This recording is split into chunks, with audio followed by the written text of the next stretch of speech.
अस्सलाम वालेकुम ख़ातिन हज़रात, मैं हूँ इसरार अहमद कसान। चौधरी परवेज़ लाई के घर पे जो छापा हुआ है और बहुत ही शर्मनाक तरीके से जिस तरीके से ख़वातीन के साथ बदसलूकी की गई है, ये हमारी तारीख़ में ख़ास तौर पे ये जो रिसेंट हिस्ट्री है इसमें इस तरह की कोई चीज़ नज़र नहीं आती हमें। उस्मान पार्क पे भी हुआ और अब ये जो दो हमले हैं, इन्होंने मेरा ख्याल है पूरी कौम का जो सर है वो शर्म से झुका दिया है। और ख़ास तौर पे ये जो वो कहते हैं ना पावर्स दैट बी, उनको थोड़ा सा सोचना चाहिए कि उनकी अपने भी घरों में जो ख़वातीन है वो भी काबिल इज़्ज़त होंगी, इसलिए लोगों की ख़वातीन को भी काबिल इज़्ज़त समझना चाहिए। एक तो ये चीज़ जो है इसका ज़रा तजिया करेंगे, साथ साथ जो मुज़ाकरात का सिलसिला चल रहा है वो कहाँ तक पहुँचा है, क्या उसमें से कुछ अच्छा बरामद होने वाला है या वो सिर्फ लैतुलाल का एक सिलसिला चल रहा है वो होगा, इसका ज़रा तजिया करेंगे और देखेंगे कि मामला किस तरफ चल रहे हैं। और चलेंगे लाहौर और बात करेंगे सीनियर सहाफ़ी और कॉलमनिस्ट जनाब हमारे भाई जनाब सलमान आबिद भाई। सलमान भाई अस्सलाम वालेकुम जी। जी वालेकुम सलाम। इसरार भाई कैसे हैं आप? ठीक ठाक हैं? अल्लाह का शुक्र। ये जो आज वाक़या हुआ है चौधरी परवेज़ लाई साहब वाला, ये मतलब आप किस तरह जस्टिफाई कर सकते हैं जी कि जिसने भी ये किया है? एक तो पंजाब गवर्नमेंट जो है उसमें मोहसिन नकवी साहब जो हैं वो वज़ीर आला हैं और वो इनके रिश्तेदार हैं जिनके घर छापा पड़ा है, तो ये कैसे जस्टिफाई किया जा सकता है जी इसको? देखिए, पहली बात तो यह है कि चौधरी परवेज इलाही साहब को कल अदालत से जमानत मिल चुकी थी। हाँ। और जमानत मिलने के बाद इस तरह की कार्रवाई, मैं तो इसको सिर्फ एक ही नुक्ते की बुनियाद के ऊपर देख रहा हूं। इसका मतलब यह है कि कुछ कुव्वतें हैं हुकूमत के अंदर भी और इस्टेब्लिशमेंट के अंदर भी, जो ये चाहती है कि जो हुकूमत और अपोजिशन के दरमियान मुज़ाकरात की जो कहानी चली है उसको खराब किया जाए और किसी सूरत में इंतखाबात के ऊपर इत्तफाक राय पैदा ना हो सके। और ये माहौल इसलिए पैदा किया जा रहा है कि खुद तहरीक इंसाफ के अंदर उसका एक सख्त रिएक्शन आए और तहरीक इंसाफ फौरी तौर पर मुज़ाकरात का बाइकआउट कर दे। और इस बाइकआउट के नतीजे में हुकूमत को भी फेस सेविंग मिल जाएगी कि हमने तो मुज़ाकरात करने की कोशिश की थी लेकिन तहरीक इंसाफ ने बाइकआउट कर दिया। मैं ज़ाती तौर पे ये समझता हूं कि इस वक्त जिस वक्त मुज़ाकरात चल रहे हैं और दोनों राउंड्स के अंदर एक बुनियादी इत्तफाक तो ये हो गया है कि इंतखाबात एक ही वक्त पे होने हैं, नंबर एक। और ये इत्तफाक भी नजर आ रहा है कि सिर्फ पीटीआई कह रही है कि जुलाई के आखिरी हफ्ते में या अगस्त के पहले हफ्ते में इंतखाबात का ऐलान कर दिया जाए और मई में दो सूबाई असम्बली और कौमी असम्बली तहलील कर दी जाए। जबकि इसके मुकाबले में हुकूमत का मौकफ यह है कि जुलाई में असम्बलियों की तहलील हो और अक्टूबर में इंतखाबात हो। तो सारा मसला तो सारा 1.5-2 माह के दरमियान ही फंसा हुआ है ना। तो इसका मतलब है कि रास्ता निकल सकता था। लेकिन आपको भी पता है, मुझे भी पता है कि हुकूमत के अंदर भी, इस्टेब्लिशमेंट में भी कुछ ऐसे लोग हैं जो हाँ। चाहते हैं कि 2023 में भी इंतखाबात ना हो। हाँ। अब वो ये माहौल सारा पैदा कर रहे हैं लड़ाई का, टकराव का, महाजराई का, तनाव का, जिसके नतीजे में मफाहमत की जो गाड़ी है वो आगे ना चढ़ सके। एक बात। दूसरी, मैं आपके प्रोग्रामों में पहले भी कहता रहा हूं कि मफाहमत पसे पर्दा चल रही थी और उसके कुछ मामलात मैंने आपको कहा था कि चल रहे हैं। अब देखिए, ये जो मफाहमत की मेज सजी है ना, ये इतनी आसानी से नहीं सजी कि कल के दुश्मन जो है एक दूसरे को खत्म करने बैठे थे, आज वो मुज़ाकरात हाँ, के वो ऊपर बैठ बैठ गए गए। हैं। हाँ। इसके इसके पीछे दो कुव्वतें थी। इसके पीछे एक कुव्वत तो मैं समझता हूं कि खुद अदलिया है। अदलिया ने बार बार एक तरीके से ये मौकफ अपनाया कि आप सियासी तरीके से मसले का हल निकालें। और ये जो ताना मारा था ना शहबाज शरीफ साहब ने कि जी अदलिया पंचायत बन रही है, देखिए ये अटार्नी जनरल हुकूमत का मौकफ लेके बार बार अदलिया में जाते थे और यही कहते थे कि हम मफाहमत के साथ बातचीत कर रहे हैं, बातचीत निकाल रहे हैं, आप हमें रास्ता दें और हमें कुछ वक्त दें। तो ये पंचायत का रास्ता भी खुद हुकूमत ने निकाला था, अदलिया ने नहीं निकाला था। हुकूमत आके कहती थी कि हम मफाहमत करना चाहते हैं। तो एक बड़ा दबाव तो अदलिया का है कि मफाहमत के साथ मामलात को तय किया जाए। अगर आप मफाहमत नहीं करेंगे तो फिर हम अपना आईनी रास्ता निकालेंगे, एक वजह। दूसरी वजह यह है कि इस्टेब्लिशमेंट को भी इस बात का एहसास है। इस्टेब्लिशमेंट में ऐसे लोग मौजूद हैं जो ये समझते हैं कि अगर टकराव पैदा होगा तो ये सिर्फ सियासत तक महदूद नहीं रहेगा, ये सियासत के साथ साथ इदारों के दरमियान भी टकराव की कैफियत पैदा करेगा। और अगर अदालत कोई ऐसा फैसला कर दे जिस पर अमल दरामद करने से इदारे इनकार करेंगे तो ये तो इदारे फिर हाँ। और आपस में जो सियासी जमातों में टकराव पैदा होगा।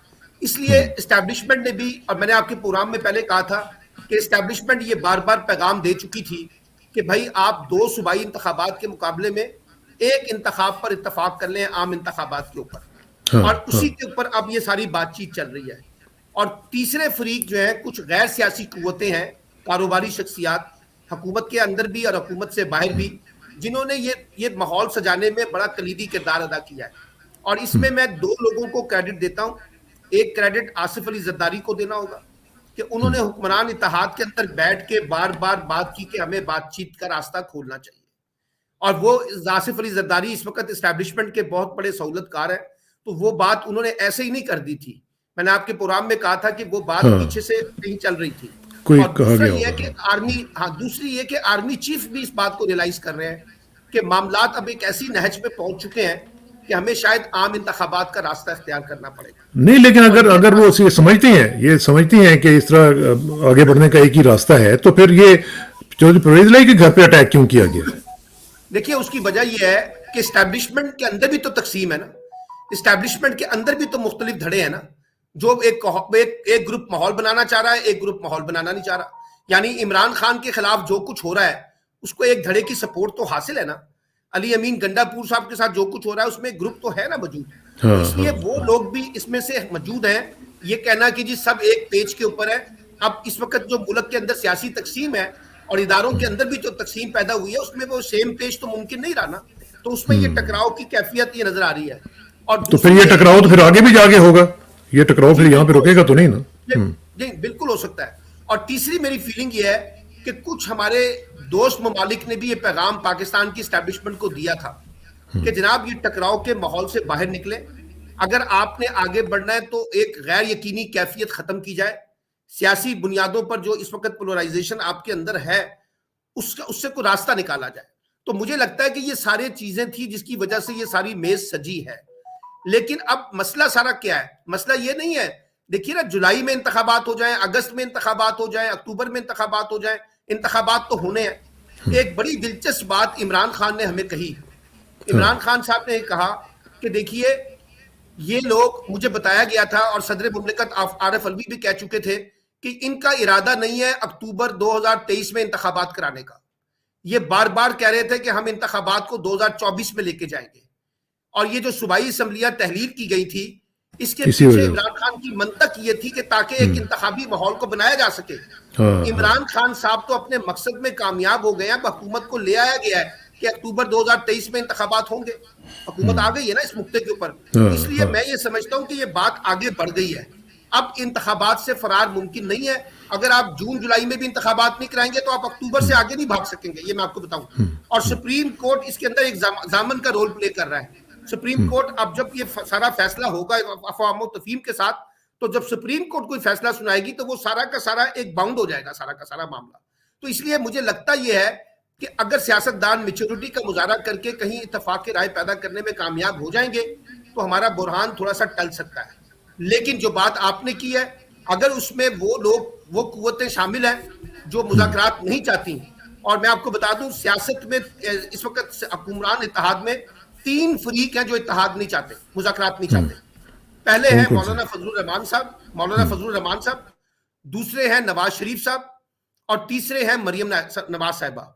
ये 3 को अगर आप निकाल दें तो आसिफ अली जरदारी भी मफाहमत चाहते हैं, शहबाज शरीफ भी रिकंसिलेशन के साथ आगे बढ़ना चाहते हैं, एमक्यूएम भी रिकंसिलेशन चाहती है, एएनपी भी रिकंसिलेशन चाहती है, और इमरान खान भी रिकंसिलेशन चाहते हैं। तो इसलिए ये जो इस वक्त रुकावट है सियासी सतह पर, वो 3 लोग हैं, फजलुर रहमान, नवाज शरीफ और मरियम। और इसीलिए लेकिन नवाज शरीफ और मरियम जो है, अगर उनको कैसे बाईपास करेगी मुस्लिम लीग नून? वही तो मुस्लिम लीग नून है। बात यह है कि मुस्लिम लीग नून का अलमिया जरा सुन लें क्या है। इनको आसिफ अली जरदारी ने इस शानदार तरीके से फंसाया है। यानी अब असल में कलीदी किरदार किसका है? अगर पीएमएलएन अपने एजेंडे में आगे जाना चाहती है 2024 के इलेक्शन में, तो उसको पीपल्स पार्टी की सपोर्ट चाहिए। पीपल्स पार्टी इस वक्त वो सपोर्ट नहीं करेगी जो मुस्लिम लीग नून चाहती है। पीपल्स पार्टी ने अपना वजन जो है वो एस्टैब्लिशमेंट के पलड़े में डाला हुआ है, और जो एस्टैब्लिशमेंट के अंदर से चीजें निकलेंगी उसने उसके साथ अपने आप को रिलेट करना है। तो इसलिए मैं ये समझता हूं कि नवाज शरीफ साहब के पास भी ऑप्शन नहीं है। ये मुझे एक मुस्लिम लीग के बड़े सीनियर रहनुमा ने कहा कि हमारी पार्टी का इस वक्त सबसे बड़ा अलमिया यह है कि मुस्लिम लीग नून के फैसले जरदारी साहब और फजलुर रहमान करते हैं। इसमें मुस्लिम लीग कहीं सियासी यतीम के तौर पर रह गई है। अब कुंजी जो है वो आसिफ अली जरदारी साहब के पास है। अच्छा, आसिफ अली जरदारी जो है वो ज्यादा कंफर्ट है शहबाज शरीफ साहब के साथ, क्योंकि उनको लगता है कि इनके अंदर लचक बहुत है, इनको मनाना हाँ, आसान सुन होगा है लेते नवाज हैं, शरीफ के सुन मामले लेते हैं। में हैं, नवाज शरीफ के मुकाबले में। तो इसलिए मुझे लगता है कि अब आप देखिए पिछले 10-15 दिन से ये सारी जो गुफ्तगू हो रही है, और जब से मरियम गई है जद्दे उमरा करने के लिए, अब जरा वो थोड़ा सा ठंडी है नजर आती है, अब वो जोश नजर नहीं आ रहा, क्योंकि लगता ही है कि पाकिस्तान वापस आके भी उन्होंने कोई पाकिस्तान वापस आके भी कोई उन्होंने इतनी हलचल नहीं मचाई। तो इसका मतलब है कि फ्रंट फुट पे इस वक्त शहबाज शरीफ है, और वो मुस्लिम लीग का वो धड़ा है जो शहबाज शरीफ के साथ कहीं ना कहीं जुड़ा हुआ है। तो इसलिए और मुझे शहबाज लगता शरीफ भी है ये चाहते होंगे ना, शहबाज शरीफ भी ये चाहते होंगे कि मुझे डिस्क्वालीफाई ना किया जाए, ये ना हो कि मैं 5 साल के लिए डिस्क्वालीफाई हो जाऊं। हाँ, देखिए ना, वो शहबाज शरीफ क्यों चाहेंगे कि वो अदालती लड़ाई के अंदर अपनी कुर्बानी दे दें, वो भी चाहेंगे कि अपने आप को बचाया जाए। तो इसलिए मुझे लगता ये है कि इस वक्त जो लड़ाई जिसपे हमें ज्यादा सोचना चाहिए ना, वो ये है कि वो कौन सी कुव्वतें हैं जो चाहती हैं कि मुफाहमत ना हो। वो एस्टैब्लिशमेंट के अंदर है, वो जुडिशरी के अंदर है, वो सियासी फरीकैन के अंदर है, या वो मीडिया के अंदर भी ऐसे लोग मौजूद है ना। माशाल्लाह रोजाना शाम को एक हाइप क्रिएट की जाती है और बताया जाता है कि जनाब ये मफाहमत किससे की जा रही है, क्यों की जा रही है, किस शराइत पे की जा रही है।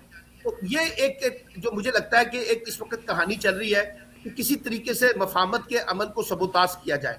अब इसमें एक बड़ी पॉलिटिकल मेच्योरिटी खुद इमरान खान को दिखानी है। इमरान खान को कोई ऐसी गलती नहीं करनी कि वो कहें कि जी मैं कल से मुज़ाकरात नहीं करता। देखिए बात यह है कि उनको आखिरी स्टेज तक लेके जाया जाए, और ये मंगल या बुध तक हतमी तौर पे सामने आ जाएगा कि हुकूमत वाकई इंतखाबात में हाँ, संजीदा है, तो किसी नुक्ते पे पहुंच जाएंगे। तो ये जो मैसेज है ना, ये पीटीआई को ये नहीं देना कि उन्होंने बाइकाट किया है। अगर किसी जगह पर इत्तेफाक नहीं हो रहा तो हुकूमत की तरफ से हाँ, आना चाहिए, आप हुकूमत की ठीक, बात नहीं। ताकि तो ये सुप्रीम जो कोर्ट में भी जाके आप दिखा सकें, अपनी बात कर सकें। लेकिन मसला ये है ना, मसला इसमें इसमें देखें, मसला ये है कि जो ये जो कह रहे हैं, पीडीएम गवर्नमेंट कह रही है कि हमें बजट पेश करने दें। बजट में इनको क्या इतना वो है कि बजट हमें पेश करने दें? बजट तो ये पेश करेंगे तो इनकी तो बिल्कुल ही उड़ जाएंगे ये। देखिए बात यह है, बजट एक टेक्निकल डॉक्यूमेंट है, ठीक है। बजट तो पेश होना है, वो आप जून की बजाय मई में भी पेश कर सकते हैं, उसमें कौन सा बड़ा टेक्निकल मसला है, ठीक है ना। ये सारे प्रोसीजरल इश्यूज है, इसमें ना जाएं। बुनियादी इशू ये है कि क्या पाकिस्तान के अंदर इस्टेब्लिशमेंट ने और हुकूमत ने यह तय कर लिया कि अब हमें इंतखाबात का रास्ता इख्तियार करना है। अगर आपने इंतखाबात का रास्ता इख्तियार करना है तो बाकी सारे प्रोसीजरल इश्यूज हैं, वो सब चीजें तय हो जाएंगी। लेकिन असल चीज ये है कि क्या ये तय हो गया है, या कौन लोग हैं जो चाहते हैं कि 2023 में इंतखाब ना हो। वो जो 2023 में जो लोग इंतखाबात नहीं चाहते, चाहे वो हुकूमत हाँ, के अंदर है और चाहे वो एस्टैब्लिशमेंट में मौजूद है, उनको किस तरह से साइडलाइन किया जाए, उनको कैसे साइडलाइन करके उस एजेंडे को आगे बढ़ाया जाए कि हम इलेक्शन की तरफ जाए। और मैं आपको बताऊं, मैं बार बार ये कहता रहा हूं कि अगर आपने इंतखाबात को मुलतवी करने की कोशिश की और एक ऐसा रास्ता इख्तियार करने की कोशिश की जिससे इंतखाबात दूर हो जाएंगे, तो फिर आपका सियासी इस्तेकाम भी नहीं आएगा और आपका माशी इस्तेकाम भी नहीं आएगा। देखिए हाँ, ना, ये तो अभी खैर सही बात। हुकूमत को, अच्छा एक और मैं आपको बात बताऊं, पसे पर्दा एक और चीज भी चल रही है। वो ये चल रही है कि जनाब हम मफाहमत तो करने के लिए तैयार हैं, हमें ये बताया जाए कि हमें सेफ एग्जिस्ट क्या मिलेगा। यानी देखिए ना, अगर इमरान खान की हुकूमत आती है तो ये जो तासुर फैलाया जा रहा है कि जी इमरान खान आके बदला लेंगे इस्टेब्लिशमेंट से भी, हुकूमत से भी। अच्छा, ये अभी इरशाद आरिफ साहब हमारे बड़े प्यारे सीनियर जर्नलिस्ट हैं, वो अभी इमरान खान साहब से मिलके आए हैं और उन्होंने मुझे बताया कि उस मीटिंग में भी बार बार हमने इमरान खान से ये सवाल किया कि जी हाँ, आपके बारे में ये कहा जा रहा है कि आप बदला लेना चाहते हैं आकर। तो उन्होंने कहा कि ये सारा तासुर गलत है, मैं किसी किस्म का कोई बदला लेना नहीं चाहता, जो कुछ होगा वो अंडर द लॉ होगा, और मैं किसी रिएक्शनरी अप्रोच में नहीं करना चाहता। तो अभी पसे पर्दा ये बातें भी चल रही हैं। मुस्लिम लीग नून के अंदर एक धड़ा ये कहता है कि जनाब ये बताइए कि अगर इमरान खान जीत कर आ जाए तो क्या वो हाँ, हमारे साथ वही सलूक नहीं करेंगे जैसे वो पहले करने की कोशिश कर रहे थे, और हमें दीवार से लगाया जाएगा। तो आप ही देखिएगा कि इस मफाहमत में जहां फ्रंट फुट के ऊपर इंतखाबात की बहस चल रही है, वहां पसे पर्दा एक एजेंडा ये भी है कि इमरान खान जीत कर आते हैं तो वो कोई ऐसा रास्ता इख्तियार नहीं करेंगे जो इस्टेब्लिशमेंट के लिए भी और हुकूमत उनके के लिए लिए भी मिसाइल क्रिएट करे। उनके लिए ठीक। मसाइल क्रिएट करें, और ये खामोश किस्म की मफाहमत होगी जहां कोई अंडरस्टैंडिंग या अंडरटेकिंग दी जाएगी। ठीक है। अच्छा, लेकिन साथ साथ हम देख रहे हैं कि ख्वाजा आसिफ का भी आपने बयान देख लिया कि एक तरफ मुज़ाकरात हो रहे हैं, दूसरी तरफ उन्होंने कहा जी कि नहीं, ऐसी कोई बात नहीं है, इलेक्शन तो अपने वक्त पे होंगे। और उससे वो क्या चाह रहे थे मैसेज देना, बता रहे थे कि नहीं हम बात करेंगे इनके साथ। देखिए ये सब चीजें चलती रहती हैं, ये ऑप्टिक्स होते हैं पॉलिटिक्स में, और ये सब लोग कहते रहते हैं कि जी हम अक्टूबर से नीचे कंप्रोमाइज नहीं करेंगे। अब अगर ये बैठ गए हैं ना, अगर ये बैठ गए हैं, तो आप देखिएगा कि इनको रास्ता तो निकालना है ना, चाहे वो अगस्त का निकालें या जुलाई का निकालें। ये नहीं हो सकता कि अगर आप कहें जी हम अपनी जिद पे कायम है कि अक्टूबर से पहले इंतखाबात नहीं होंगे, तो फिर इमरान खान भी अपनी जिद पे कायम हो जाएंगे, तो फिर रास्ता नहीं निकलेगा। और एक बात याद रखिए, अगर ये मुफाहमत का अमल नाकाम होता है तो गेंद दोबारा जाएगी सुप्रीम कोर्ट में। फिर हाँ, सुप्रीम कोर्ट में बिल्कुल। जब गेंद जाएगी तो फिर तौहीन अदालत भी लगेगी, वजीर आजम की नाहली भी होगी, और बहुत से लोगों को इसकी मुश्किलात पेश करनी पड़ेंगी। ये ना समझिएगा सुप्रीम कोर्ट ने अपने आप को विड्रॉ कर लिया है। सुप्रीम कोर्ट ने एक स्पेस दी है आपको कि अगर आपने उस स्पेस को फायदा उठा लें तो हम आपके साथ हैं, लेकिन अगर नहीं उठाना चाहते तो गेंद दोबारा सुप्रीम कोर्ट में आएगी और सुप्रीम कोर्ट फिर अपना फैसला करेगी। तो इसीलिए शहबाज शरीफ साहब के ऊपर ये तलवार लटक रही है कि अगर ये हाँ, मफाहमत नाकाम हो गई तो उसके नतीजे में उनको सख्त मुश्किलात का सामना करना पड़ेगा। इसलिए मुझे लगता यह है कि ये कुछ लोगों के अंदर ये अंडरस्टैंडिंग है कि हम उस रास्ते की तरफ ना जाएं और गेंद दोबारा यहाँ पे सुप्रीम कोर्ट में ना जाए, जिसके नतीजे में फिर हमें कुछ ऐसे मसाइल का सामना करना पड़े जिसकी पॉलिटिकल इंप्लीकेशन जो है वो ज्यादा हो। वो ज़्यादा हो जाए। लेकिन एक साथ साथ ये भी तो देखें ना कि जिस तरह आप कह रहे हैं कि मुज़ाकरात के अंदर कोई ना कोई उम्मीद भी है, लेकिन साथ ही हम ये भी देख रहे हैं कि अगर ये मुज़ाकरात के ज़रिए, जिस तरह कुछ लोग कह रहे हैं कि ये टाइम बाय करने की कोशिश कर रहे हैं, और ये भी आप देखें कि जो मरदमशुमारी है उसको 15 मई तक इन्होंने एक्सटेंड भी कर दिया है, तो यही इसमें इससे भी कुछ शकूक तो उभरेंगे ना कि ये क्या चाहते हैं। देखिए देखिए बात ये है, ये मंगल तक वजाहत हो जाएगी। मैं आपको बताऊं, ये इन्होंने कह दिया कि ये खत्मी राउंड होगा। इसहाक डार ने भी कहा है कि मंगल वाला राउंड जो है वो खत्मी राउंड होगा। तो अगर आप भागेंगे तो 2-3 दिन में ये बात पता चल जाएगी कि कौन भाग रहा है। हुकूमत भाग रही है, तहरीक इंसाफ भाग रही है, लेकिन भागने की सूरत में अदलिया खड़ी हुई है पीछे। मैं आपको फिर बताना चाह रहा हूं, फिर आप भागेंगे तो फिर अदलिया की फैसले जो है वो आपके ऊपर लागू होंगे। और ये भी बात याद रखिएगा, जब अदालतें फैसला कर लेंगी तो इस्टेब्लिशमेंट अदलिया के साथ खड़ी होगी। ये बात ध्यान में रखिएगा। ये फिर इस्टेब्लिशमेंट हुकूमत के साथ नहीं खड़ी होगी, क्योंकि अगर आपने इस मुल्क के अंदर आइन को चलाना है, अगर आपने इस मुल्क के अंदर रूल ऑफ लॉ को चलाना है, और आप चाहेंगे कि इदारों के साथ टकराव ना हो, तो इस्टेब्लिशमेंट कहीं फरीक नहीं बनेगी बिला वजह की। फिर ये मैं आपको बता दूं, इसलिए अभी तक तो जो डीजीआईएसपीआर की जो प्रेस कॉन्फ्रेंस थी, उसमें तो उन्होंने वाज़ेह तौर पे कहा कि हमें गवर्नमेंट बुलाएगी तो हम जाएंगे, सुप्रीम कोर्ट के ऊपर तो नहीं जाएंगे।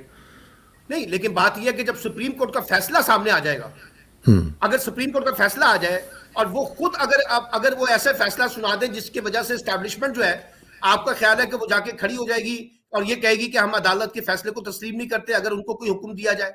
इसलिए मैं कह रहा हूं ये बड़ी टची सिचुएशन है, और एस्टैब्लिशमेंट चाहती है कि वो इस टची सिचुएशन से बचे। ये ना बचे, हो कि हाँ। मामला उनके पास आए और वो जाकर इसमें फरीक बन जाए। उसकी एक वजह है, देखिए अगर कोई ऐसा फैसला अदालत का आ जाए और एस्टैब्लिशमेंट उस पर अमल दरामद करने में हिचकिचाहट का मुजाहरा करे, तो ये जो पॉपुलर पॉलिटिक्स है इमरान खान की, उसके साथ भी एक बिला वजह का टकराव पैदा हो जाएगा एस्टैब्लिशमेंट का। हाँ, हाँ, इसलिए हाँ। एस्टैब्लिशमेंट ऐसा नहीं चाहेगी। और मेरी इंफॉर्मेशन है कि एस्टैब्लिशमेंट ने भी ये पैगाम दिया है शहबाज शरीफ साहब को, जरदारी साहब के जरिए, कि भाई आप कुछ गिव एंड टेक के जरिए मसले का हल निकाल लें, यही इस वक्त मुल्क के मफाद में है। लेकिन मैंने आपको कहा है कि एस्टैब्लिशमेंट के अंदर भी, हुकूमत के अंदर भी और मीडिया के अंदर भी ऐसे एडवेंचरिस्ट और ऐसे मुहिम जोई लोग मौजूद हैं जो चाहते हैं कि टकराव का माहौल पैदा हो। उनसे अगर ये बचने में कामयाब हो जाए तो मामला आगे बढ़ेगा, वगरना फिर एक बड़ा क्लैश जो है वो रिटर्न ऑन द वॉल नजर आ रहा है। वो उसमें एस्टैब्लिशमेंट भी फरीक बनेगी, उसमें जुडिशरी भी बीच में आएगी, उसमें हुकूमत भी आएगी और उसमें अपोजिशन भी आएगी। फिर एक नया तमाशा लगेगा, और उस तमाशे का नतीजा जो है वो इस सियासत के, जमहूरियत के, आइन के, कानून के, मुल्क के मफाद में नहीं है। और एक बात और याद रखिएगा, दुनिया इस वक्त आपको देख रही है, वॉच कर रही है कि आप किस तरह से फैसले कर रहे हैं। और ये जो चौधरी परवेज लाई साहब के साथ जो कुछ हो रहा है, उस पर दुनिया खामोश नहीं है। दुनिया को नजर आ रहा है कि रात की तारीखी में आप इस तरह के हमले करके किसको क्या पैगाम दे रहे हैं, क्या आपके पीछे, इसके पीछे मकसद है। आप मुझे बताइए ना, जब एक चौधरी परवेज लाई की सुबह जमानत हो जाती है, उसके बाद रात को इस तरीके से उनके घर पे छापे मारना और बाकायदा गाड़ियों के जरिए दरवाजे तोड़ना। और यहां पर मैं आपको बताऊं, ये चौधरी शुजात का भी इम्तिहान है। चौधरी शुजात साहब अपने सियासी इख्तलाफात अपनी जगह, लेकिन उनके खानदान पर हमला हुआ है। उनके घर की बेशक। औरतों पे हमला हुआ है। और ये खुद एब्सोल्यूट। मुस्लिम लीग काफ की क़यादत को भी सोचना चाहिए कि किस प्राइस के ऊपर ये कुछ हो रहा है। अच्छा, एक और बड़ी दिलचस्प बात मैं आपको बताऊं, ख्वाजा साद रफीक में और जब इनके दरमियान तलखी हुई ना फवाद चौधरी के दरमियान, और उन्होंने कहा कि जो गिरफ्तारियां हो रही हैं उनका खत्म किया जाए, तो ख्वाजा साद रफीक ने कहा हम तो किसी को गिरफ्तार नहीं कर रहे, ये गिरफ्तारियां कौन कर रहा है हमें पता ही नहीं है। यानी ये एक और अजीब तमाशा है इस मुल्क के अंदर कि हुक्मरान जो है वो ओन करने के लिए तैयार नहीं है। अली अमीन गंडापुर को कौन पूरे पाकिस्तान की सैर करवा रहा है, किस तरीके से लोगों को लेके जाया जा रहा है, किस तरह से चौधरी परवेज लाई की, इसका मतलब है कोई और भी है जो रिमोट कंट्रोल के जरिए सियासी कुव्वतों को बाईपास करके भी मामलात को डील करने की कोशिश कर रहा है। तो ऐसे और में साथ ही हुकूमत के ऊपर भी, मैं कह रहा हूं ऐसे में हुकूमत के ऊपर भी जिम्मेदारी बनती है कि वो बिला वजह ये सियासी बोझ अपने कंधे पर मत ले। ना ले। अगर हाँ, चीजों के हाँ। साथ कुछ जुड़ी हुई नहीं है तो वो वजाहत करे कि भाई इस वाले वाकये में हम शामिल नहीं है। और मोहसिन नकवी साहब जो है, जो एक पपिट के तौर पे बैठे हुए हैं, अगर वो इसमें शामिल नहीं है तो उनको अपनी पोजीशन वजाहत करनी चाहिए। अदरवाइज तो मलबा सारा मोहसिन नकवी के ऊपर आ उन पे रहा है। आएगा। उन पे आएगा। और परवेज अपना अच्छा, अपना राना सनाउल्लाह के ऊपर आ रहा है, वजीर दाखिला के ऊपर। सही बात। अच्छा, आखिर में ये मुझे बताएं कि जो हमने सुना कि अमेरिकन एम्बेसडर की मुलाकात हुई है, रात गए कल उनके साथ फवाद चौधरी साहब के साथ, क्या ये कोई टर्निंग पॉइंट है या ये वैसे ही कोई रेगुलर किस्म की कोई मीटिंग थी? नहीं, देखिए, एक जो मैंने आपको पिछले 2-3 प्रोग्रामों में कहा था कि कुछ बाहर की कुव्वतों के साथ इमरान खान दोबारा री एंगेज हुए हैं। और देखिए उसकी एक वजह है, उसकी वजह यह है कि बाहर की कुव्वतें बाहर बैठ के सिचुएशन को एनालाइज करती है ना, तो उनको नजर आ रहा है कि पाकिस्तान में सियासत का रिमोट कंट्रोल इस वक्त किसके हाथ में है। तो इसलिए एक अलाइनमेंट जो है वो इमरान खान के साथ कोशिश की जा रही है, और उसमें बार बार इमरान खान को री एंगेज किया गया है, उनसे बातचीत की जा रही है। और वो जो तासुर था कि इमरान खान बहुत ज्यादा कोई एंटी अमेरिका हो गए हैं, कोई अमेरिकन मुखालिफ झंडा उठाने लगे हैं, उसका भी असर जो है उसको नीचे लाया गया है। और एक बड़ी अच्छी मनी के जिसका तासुर ये चल रहा है कि इसको इंगेज किया जाए सऊदी अरब के साथ मामलात के बारे में, तुर्की के साथ मामलात के बारे में, चाइना के साथ मामलात के बारे में। तो इसलिए मुझे लगता है कि कुछ बातचीत चल रही है, और एक अच्छा उनका पहलू है कि जनाब जो पाकिस्तान के अंदर सिचुएशन है उसमें इमरान खान को रूल आउट करना तो मुमकिन नहीं है, और इसलिए इमरान खान के साथ या उनके साथियों के साथ एंगेज करना चाहिए। ठीक, बहुत बहुत शुक्रिया सलमान भाई, इंशाल्लाह आपसे रब्ता रहेगा जी। Thank you very much, see you soon इंशाल्लाह। अस्सलाम वालेकुम।